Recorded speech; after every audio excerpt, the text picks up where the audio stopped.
Israel's had a tough go of things. They said that they found a Hamas tunnel 200 yards away from the Al-Shifa hospital. Turns out it was a elevator shaft. Then they went into the hospital, which they claimed included a calendar with terrorist names on it. Turns out that calendar just had the names of the days of the week written in Arabic on it. No terrorist names present whatsoever, unless the terrorists were named Monday, Tuesday, Wednesday, Thursday, Friday, Saturday.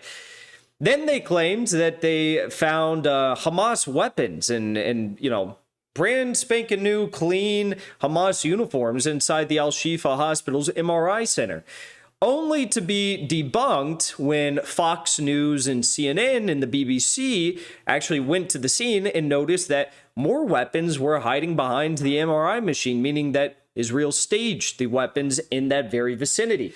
Well, now we're moving into a whole new and very dark chapter of the exposing of Zionist propaganda.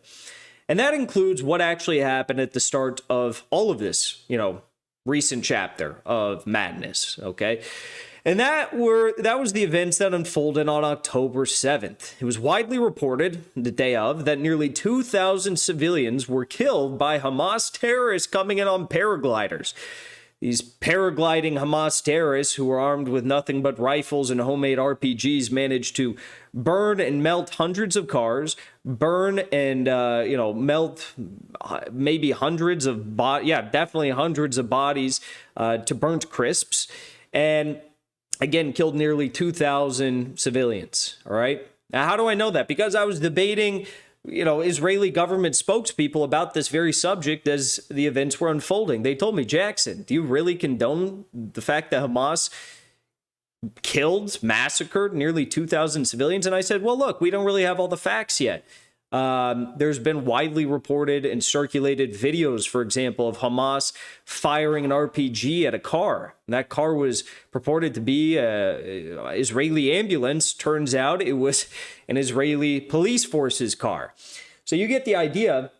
A lot of propaganda has circulated about October 7th, and everything that happened on October 7th is being used to justify the genocide that is ongoing right now. I wouldn't bore you with these facts and these stories if it wasn't so really important to what's happening today. The slaughtering of over 5,000 children in Gaza, over 12,000 civilians in total now, okay?